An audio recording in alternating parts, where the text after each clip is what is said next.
আসসালামু আলাইকুম ওয়া রাহমাতুল্লাহি ওয়া বারাকাতুহু। আজকে আলোচনা করব স্বপ্নে কেউ পিছন দিক থেকে ডাকতে দেখলে কি হয়।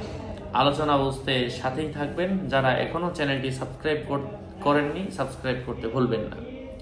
হ্যাঁ, আমার ভেরিফাইড চ্যানেলের ডেসক্রিপশন বক্সে ক্লিক করলে আমার পেজ এবং আইডি আসবে। এটা ছাড়া আলাদা অন্য কোনো পেজ নেই, আইডি নেই, ইমো নেই, হোয়াটসঅ্যাপ নেই, টিকটক নেই। নাম ছবি দেখে বিভ্রান্ত হওয়া যাবে না। প্রত্যেক ভিডিওতে আলাদা আমি সাবধান করি, সতর্ক করি। স্বপ্নে কোনো মানুষ যদি পিছন দিক থেকে আরেকজনকে ডাকতে দেখে, এর অর্থ হচ্ছে তার মর্যাদা বৃদ্ধি হবে, মানে সে নিজে অন্য কাউকে ডাকতেছে। এমন দেখার অর্থ হচ্ছে যে ডাকবে সে যদি স্বপ্নে হয়ে থাকে তার সম্মান বাড়বে। যদি এমন কেউ হয়ে থাকে যে যাকে ডাকা হচ্ছে পিছন দিক থেকে, ওই ব্যক্তি নিজে স্বপ্নে দেখলো যে তারে কেউ ডাকতেছে, সে উদ্দেশ্য তাকে ডাকতেছে, সে ডাকতেছে না তারে, সে হেঁটে যাচ্ছে, পিছন দিক থেকে কেউ তাকে ডাকছে।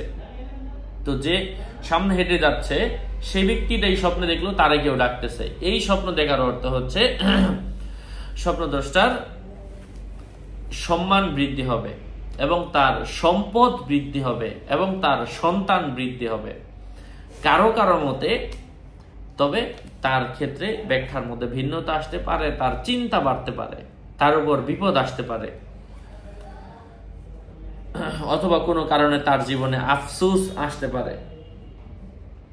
স্বপ্নে কোনো মানুষ যদি স্বপ্নে দেখে যে সে মধ্যবয়সী কোনো নারীকে পিছন দিক থেকে ডাকছে, এর অর্থ হচ্ছে সে নিজে আনন্দ লাভ করবে, যে কোনো কাজের ক্ষেত্রে উৎসাহিত হবে, অনুপ্রাণিত হবে। যাই হোক, আরো আপডেট পেতে সাথেই থাকবেন। আপনাদের মঙ্গল এবং দীর্ঘায়ু কামনা করে এখানেই শেষ করছি। দেখা হবে অন্য কোনো ভিডিওতে। আসসালামু আলাইকুম ওয়া রাহমাতুল্লাহ।